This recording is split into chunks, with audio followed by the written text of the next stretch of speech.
And greetings and salutations, everyone. Welcome to the Christian Whistleblower channel. I'm Jeffrey Daugherty, the Christian Whistleblower, your host, and we are here coming to you from an undisclosed location, deep in the heartland of America, under the radar, but always over the top, ladies and gentlemen, bringing you information to help you guide your own spirit, master your own ascension, be your own guru, and most of all, unindoctrinate yourself. And sorry, cough drop stuck on my teeth. Unindoctrinate yourself. That means to know what you believe and have rational decisions that you made to believe it rather than just what your grandma says or what your guru says or what your favorite preacher or YouTube personality says. So that's what we're really talking about. And, you know, these buzzwords start going around and these things start going around and they take on a life of their own and they take on a meaning that has become known because it's been oft repeated. And we all know that you can you can repeat a lie often enough. And to a lot of people, that lie will become the truth. That's not the way that I try to operate. Hoon Kim, Priscilla Patron, Five Snowflake, Purple Skies, Nancy, Tracy Dyer, B, and Christopher B, The Traveler, Robert USN Vet, Tracy Dyer, sorry, I said her twice, Marguerite Bransma, Material Classified, Lisa, Shawnee Tarot, Joe Hartman, Shawnee Tarot has a channel entitled Shawnee's Tarot, Julie Wesley, Michelle Canham Free, Richard Burke, Stormy Weather, nice to see you. It's been a minute, I think. Anton K, Jason Rios, Richard Burke, Darth Ravon. So let's talk about one of those things, Jersey Girl, Lost in Space. Let's talk about one of these things that takes on a mind of its own and gets repeated and repeated and repeated. And we think we know what it means when we don't really understand even the basic meaning of the words that are being used. You know, I'm really big on the text. And one of these things is the synagogue of Satan. Just by me saying that word, you have thoughts in your mind that are pretty fully formed. You have an idea of who that's supposed to be.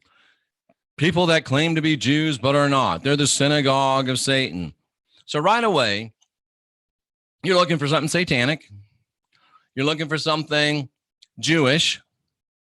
And it is, if you define anti-Semitism as being against Jews just because they're Jews, that would qualify. Oh, they say that they're Jews. They claim to be Jews, but they're not. Who are you to measure somebody's Judaicness or lack thereof if you're not a Jew yourself? Interesting thought. And who are you to say they're not really Jews if you're not a Jew yourself? And doesn't this go against the very basic principle that the supposed founder of Christianity said, do not judge lest you yourself be judged? Well, that's a conundrum. That's not what we're here to talk about today. I thought it would be really nice if we're going to talk about the synagogue of Satan, if we're going to be frightened about the synagogue of Satan, we're going to be worried about the synagogue of Satan, then we ought to at least understand what the synagogue of Satan really is. And you're going to find out that it's not what many people are trying to convince you that it is. And many people that are trying to talk to you about the synagogue of Satan are themselves the synagogue of Satan, rightly translated. And either they know it and they don't want you to know it, or they're in such deep deception that they don't even know it themselves. So let's look at this. And let's go into the New Testament. Let's go into the Greek, Hebrew, or the Greek Christian scriptures. And we're in the book of Revelation. And we are in the book of Revelation. What happened to my window? It got so small, and I don't understand this thing sometimes. But anyway, we're in the book of Revelation, and it's in chapter 2, and we're going to read verse 9. Is it there? There it is. All right, Revelation chapter 2, verse 9. I know your affliction and your poverty. You know what? Let's read it from the King James. That's the only thing I don't like about Bible Hub is if you're in King James and you switch into the interlinear, it goes into their default version, which is the Berean version. I don't always like how it talks, and I don't like it because it's not what you're used to hearing. And I'm trying to help you unindoctrinate yourself. So I know your works. I know your tribulation. I know your poverty, even though you're rich. I know the blasphemy of them which say they are Jews and are not, but are the synagogue of Satan. And then it's interesting. It says, fear none of these things. But most people that talk about the synagogue of Satan want you to be afraid of it. It says, fear none of those things. But those that talk about the synagogue of Satan and build up the synagogue of Satan and the Jews that they say they are but aren't, they want you to be afraid of this synagogue of Satan. They want you to be afraid of these Jews that say they're Jews but are not. And it's interesting. It says, fear none of these things. But that's what I say. Fear none of these things. The synagogue of Satan is nothing to fear. These people that are called Jews that are not, nothing to fear, just something to be aware of, and to be aware of it so you don't wind up being part of it unless you choose by your rational evaluation to be one. Nice to see you, Donna Miller. It's been a while. So let's do what we always do. Let's look at the actual Greek, and you're going to find out that even the most basic assumptions about this verse are incorrect. And they're fear-driven, they're guilt-driven, they're control-driven, and they're driven by a lack of real scholarship. They're driven by a lack of real study. And I would submit, and this is going to upset some, they're driven by laziness, because every person that has talked to you or made a YouTube video, pardon me, about the synagogue of Satan could do the same thing I have. They just have chosen not to. So let's talk about this. Let's just go right to it. What is the synagogue of Satan? First of all, let's look at Satan. What is Satan? The adversary. We're not talking about some being Satan. We're not talking about some entity we're not talking about some singular personal entity. We're talking about an adversary. The Satan, Hebrew is Satan. It's the adversary. It's not a person. It's not an office. It's not a being. It's just someone that is in an adversarial position. It's an adversary. So what we're talking about is not the synagogue of Satan, like behind me. That's not what we're talking about. We're talking about love always. I just don't get it. Anybody non-Christian is obviously a Satanist. No. I'm not a Christian. Am I a Satanist? I'm not a Christian. And am I a Satanist? Let me tell you this. What we see written there, and I'm not picking on this person, but that is what I'm talking about, and stay with me. So we're not talking about Satan. We're not talking about an individual. We're talking about an adversary, someone taking an adversarial position. Look at the Hebrew origin of the word, Satan. Come on, work with me, Bible Hub. Doesn't want to work with me. Let me stop it. And let's look at the Hebrew origin of this word, Satan. It's a Greek word that comes from this Hebrew word that we're trying right now in vain to look up. Here we go. Satan, an adversary. And you got to understand, this is commentary. Also, the name of the superhuman adversary of God. That's commentary. That's not what the word means. It has nothing to do with that. The word means adversary. Do you have adversaries in your life? It means to be an accuser. It means to be an adversary. Do you have adversaries in your life? Are they all Satan? Of course not. It's an adversary in general. It's an adversary in general. We're not talking about a church of Satan. We're not talking about a synagogue filled with people who worship Satan. That's not what we're talking about. That's not what the text says that it is. It's something adversarial. Adversarial to what, you ask? It's a good question. And look at synagogue. When you think of synagogue, you think of Jews. And the word is not even necessarily a synagogue. Bringing together, an assembly. And see, hence, that means, well, it means a bringing together. It means an assembly. So we're assuming that it means synagogue. They're saying hence. What's the definition of the word hence?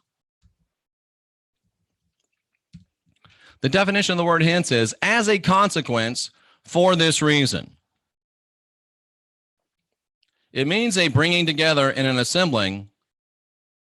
And as a consequence, it means a synagogue? No, it doesn't necessarily mean a synagogue. The people that translated this New Testament verse want you to think it means a synagogue.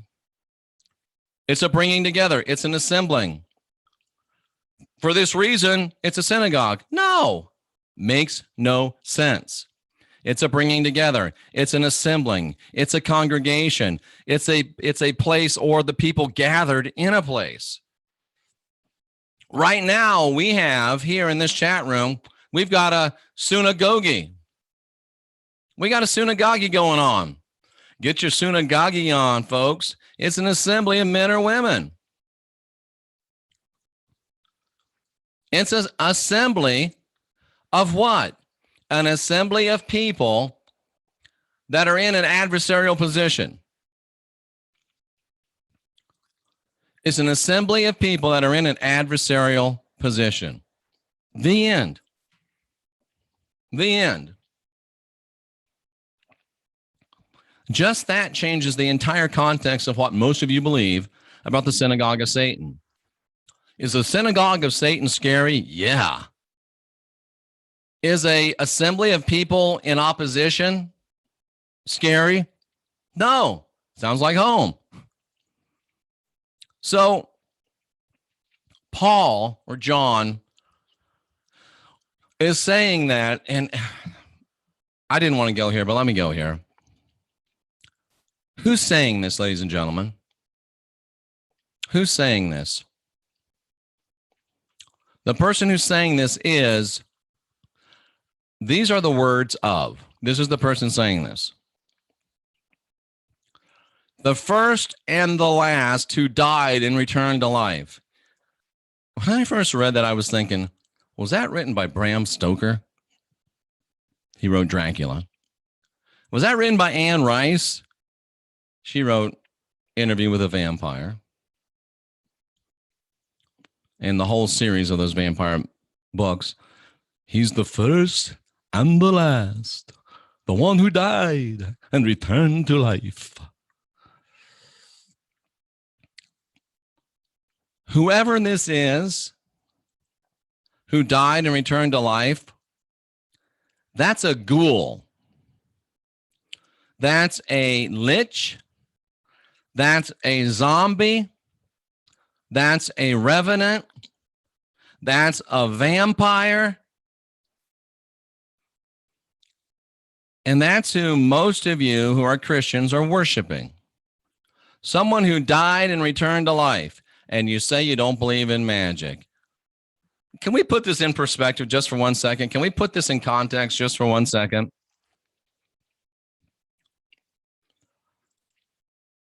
You're walking down an aisle towards an altar, somber music, dark lighting, reduced lighting, chanting. You walk up to an altar, you get on your knees, there's robed figures, there's a central priest officiating, there's a huge symbol of human sacrifice in front of you. You swear a blood oath. You give your soul. And you ask not one but two entities to possess you. And one of those entities had died and has returned to life. It's like inviting in Tom Cruise and Brad Pitt from Interview with a Vampire. Because I'm pretty sure that Tom Cruise was the vampire that bit Brad Pitt and turned him into a vampire. You know what church is? You know what Christianity is? It's multi-level vampirism. It's multi-level vampirism. I bit you. You bit him. They all belong to me. But that's who's saying it. Elizabeth, nice to see you. I would ask that everyone in the chat room would send out good feelings and healing and strength and energy to Elizabeth.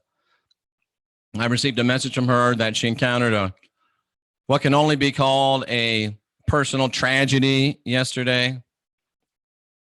And we just want to take a moment to call favor upon her and her family and to ask that you would send favor, good feelings, strength, courage, encouragement, health, and that you would send happiness and things that would contend against depression and despair.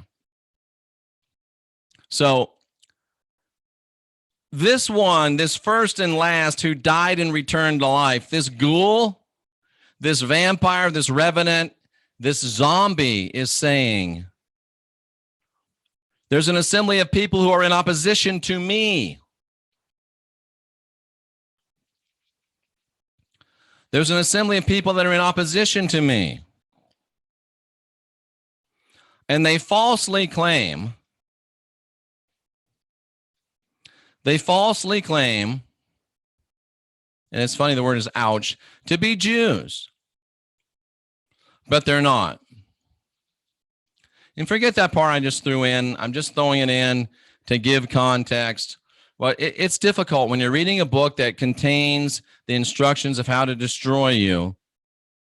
There's a lot of deciphering to do. There's a lot of work to do. And that's why I've been working on this particular verse for hours. This creepy Christ entity and his daddy have written these words, and they've written these particular words to make you think that it's one thing when in fact it's another thing, really of the opposite. So let's think about it. They're falsely claiming to be Jews. Well, what are Jews?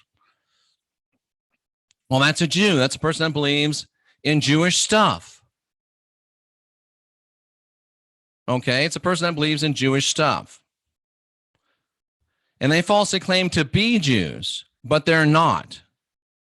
They falsely claim to be Jews, but they're not. They're an assembly of adversaries.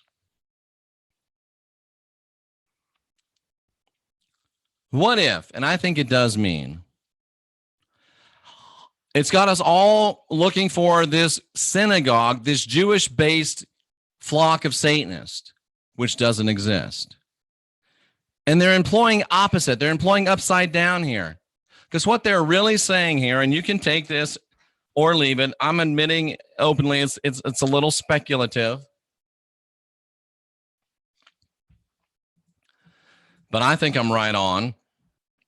What is not speculative is that there is a movement trying to get us to look for a synagogue filled with Satan worshipers. A Jewish-based group that is serving Satan is what this verse has us looking for. Has nothing to do with that. Nothing to do with that. Nothing at all to do with that. Let me read you something here in Ephesians chapter 2. Oh, I'm not sharing this with you, but that's all right. You saw all that before. Let me share this with you from Ephesians. Give you some context.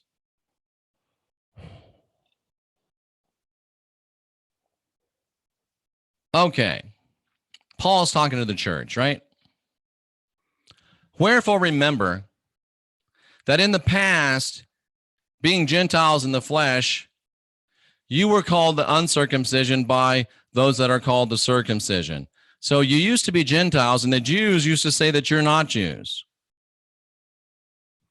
Stay with me. The Jews used to say that you're not Jews because then you were without creepy Christ.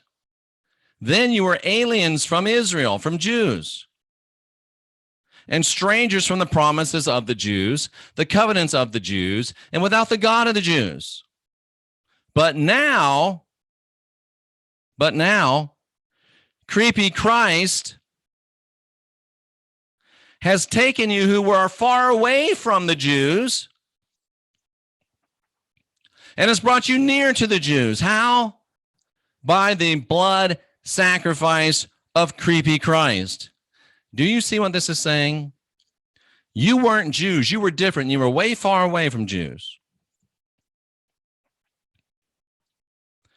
But when you accepted creepy Christ into your heart, when you asked creepy Christ to possess you, when you asked Big Daddy to possess you, isn't it weird how everything's leading back to that? I haven't planned this. It just leads back. I get where the crumbs, I pick up the crumbs as they are found. I connect the dots as they connect. You used to not be Jews. You were nothing like Jews. But then when you got and invited creepy Christ into your heart, you were no longer strangers from Israel. You became Jews with the covenants of the Jews, the promises of the Jews, and the God of the Jews. But now, through creepy Christ, you're not far off from Jews anymore. You are Jews. He, creepy Christ, made both one. He, creepy Christ, broke down the wall of partition that he might reconcile both unto his God, Big Daddy, in one body by a human sacrifice, which killed the bickering between the two of you. And we have, by one Spirit, if we've received creepy Christ and Big Daddy into our hearts, we have access to the Father. Do you see what this is saying? You weren't Jews. You weren't caught up in that. But creepy Christ brought you into that and made you one with it. Made you one with it. Who are those that say they're Jews but are not Jews, and they're really an assembly of adversaries? Let's go a little bit deeper. I'm no Jew.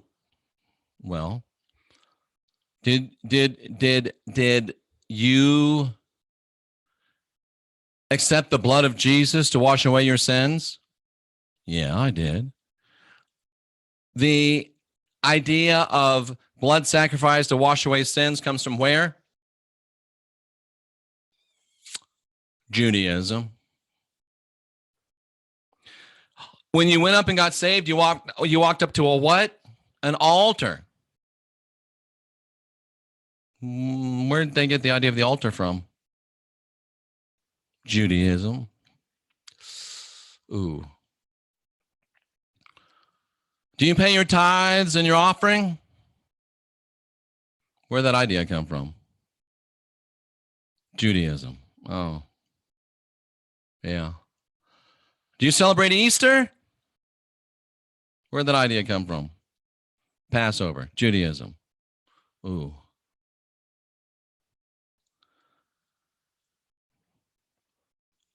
There are people that think they're one with the Jews that aren't, because they don't know any better. But there's other people, and this is deep, this is reverse, this is mirror. There's other people that claim that they're not of the Jews, but they are. We're not Jewish. We have nothing to do with the Jews. But we still have a Savior or a Messiah, which comes from what? Judaism. We're not Jews. We have nothing to do with Judaism. But we still pray at an altar, which comes from what? Judaism. We're not Jews. We have nothing to do with Judaism. But yet we still believe that the blood of Jesus is the only thing that can cleanse us from our sins. Where'd that come from? Judaism. The idea of sin, where'd that come from? Judaism. The idea of priests, where'd that come from? Judaism. Your churches are set up like a temple. Where'd that come from? Judaism. There's people out there that claim to be free from Judaism, but they're not. And they're trying to keep you infected with the creepy Christ virus. Here's the bottom line, ladies and gentlemen. You cannot ascend. And Jay said this last night on The Last Stand and got some people upset. But the fact of the matter is, ladies and gentlemen, you cannot ascend if you have any remaining strands of Abrahamic faith in your spirit. You can't do it. You cannot get into immortality if you have any remaining Abrahamic ideas, thoughts, practices, or commitments in you.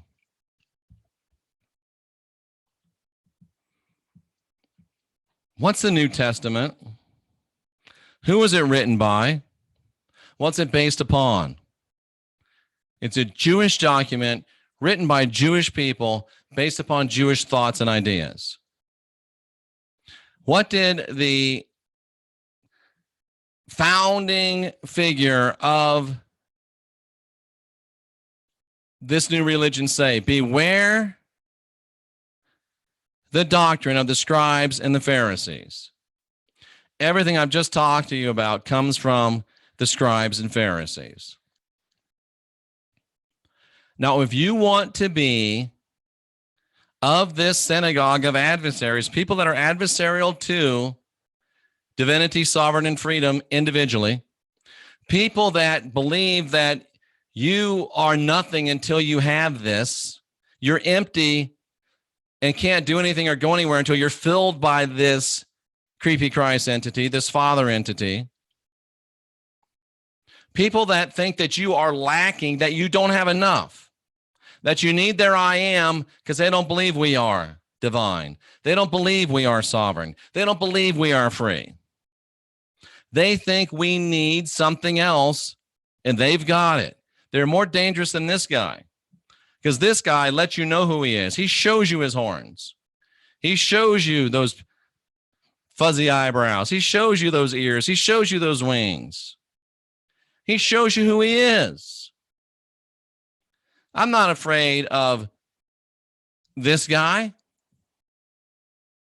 The people that worry me today are the people that say they're not Jews, but they are. The people that say they're not Christians, but they are. The people that say they're woke, but they're not, because they're still practicing, they're still infected with the creepy Christ virus. And that creepy Christ virus is insidious. If you have any of it in you, it will continue to grow until it takes over the whole organism. Unless and until you completely eradicate anything based in Abrahamic religion from your mind, you will not ascend.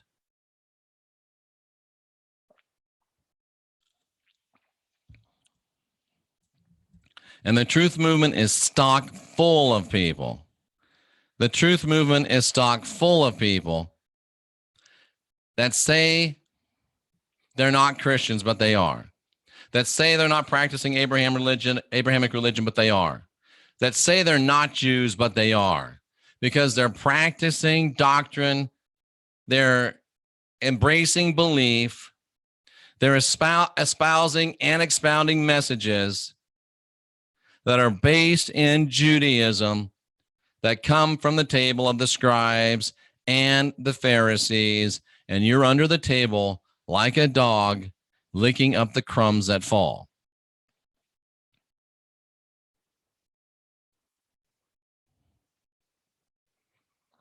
Somebody says I look cool with those demon wings.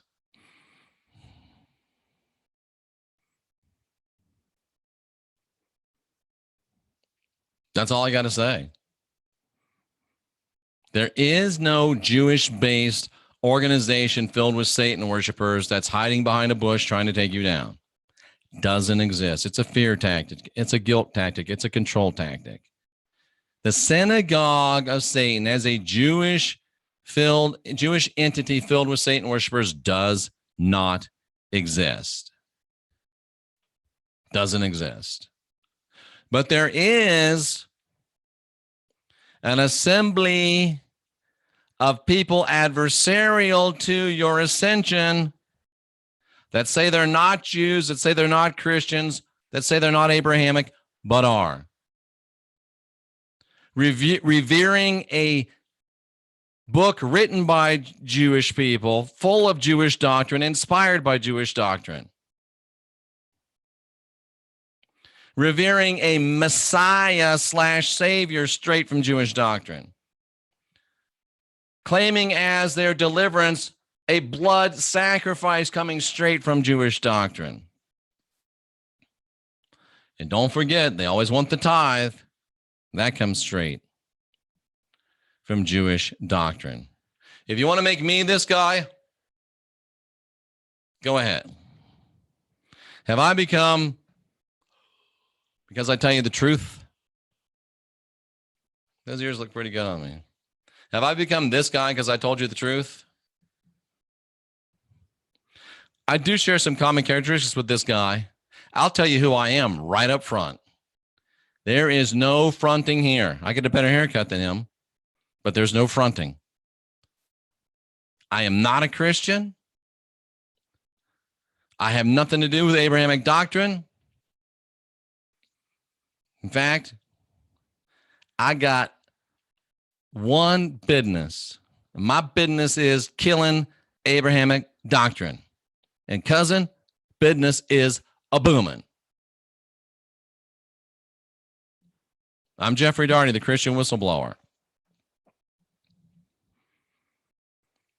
I'm the mailman. I brought you some mail today. What are you going to do with it? I brought you some information today. What are you going to do with it? Weigh it, consider it, ponder it, and do what you think is right. If you think about it, if you ponder it, my work here is done. I bring you to water, I don't make you drink. I bring you to objective truth, I don't make you think. I'm the mailman. You got your mail. If you open it and read it, my work is done. What you do, I don't mean to say in a mean way, I don't care, but my give a damn is busted. I care that you receive information to make decisions on your own. What you choose to do is not going to affect my life one way or the other. My work here is done. Poopy doopy. Are you serious? But that's okay. You're new to the show. Is Jeffrey a Christian, or does he expose Christianity? He calls himself, I don't call myself a Christian whistleblower. I call myself the Christian whistleblower. Edward Snowden, whistleblower, right? Was he in the NSA? I think he was, yeah. Was he still in the NSA when he was telling the NSA secrets? No. Who was the other one that's now a girl? Were they in the Army when they were exposing Army secrets? No. They came out of the Army and were exposing the Army secrets. What does a whistleblower do? A whistleblower is somebody that was inside, saw malfeasance, lies, left to the outside, and tells people about what's really going on the inside. I was once called derisively the Edward Snowden in the New Testament. I'll wear that accusation like a badge of courage, like a badge of honor. No, I'm not a Christian. I was one for 20 years, as a preacher for 20 years, Bible college graduate, 100,000 hours of Bible study. And now I'm blowing the whistle on the fear and guilt control matrix that is Christianity. I'm shining light in the dark corners of orthodoxy, and the cockroaches are a-running. Good question. And there's your answer, ladies and gentlemen. It's really not that difficult. It's really not that difficult. Let me see if there's anything real quickly in here. Anything really quickly? I'm looking in the chat room real fast.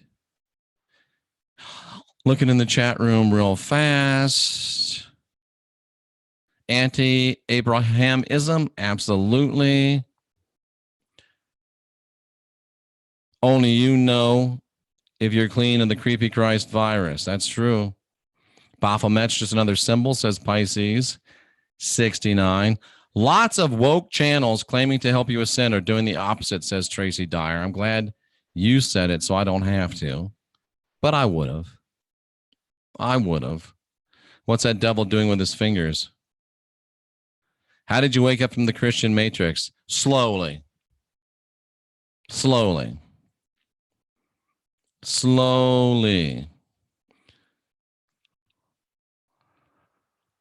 see if there's anything else in here real quickly.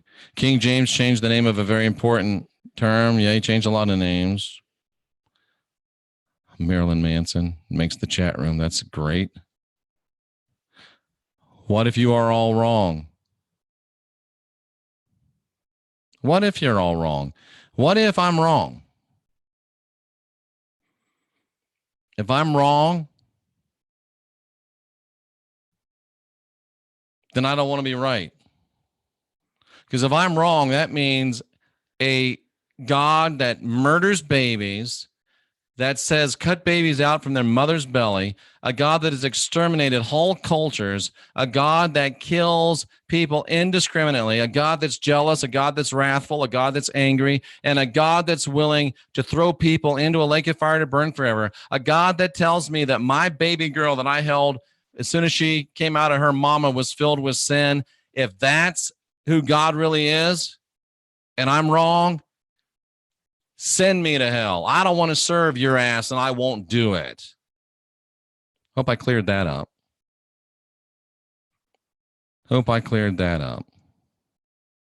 Christ is the crypt keeper. Love it. Looks like we had somebody cross, and they got whacked hard. Good for that. Laverna, I'll show that. You shouldn't use that naughty language, but I agree with you. Black Israelites. I don't like them any better than white Israelites. And they send you out to vampires under the guise of evangelism. All right, ladies and gentlemen. Guide your own spirit. Master your own ascension. Be your own guru. Tomorrow night, Joseph Atwill, 9 p.m. Central Time, talking about his book, Shakespeare's Secret Messiah. He is the author of Caesar's Messiah. You saw him on this channel before. Just looking to see, I'm working with a lovely woman who's in Bali to talk about, I can't remember the name of them now, Yoni eggs, I think they're called, Yoni. We've got lots of great stuff coming up. I just can't remember what it is right now. Thursday night, of course, the consequential rapscallions. We're not confidential. We're just consequential. And Sunday night, Shut Up and Listen with Rocky Stucci. Sunday morning, Wayne Steiger, Not Your Normal Sunday Show. I got a lot of stuff on the whiteboard of excellence, and we'll be bringing more to you. We're always locked and loaded. We're always wall to wall, treetop tall. We are the last generation of real humans. We're the next generation of real gods. Say no to their I am, because we are divine, sovereign, free. Ooh, Shane. Boom. Check this out, folks. The God of the New Testament is no better. He tortured and murdered his only begotten son, the way it reads.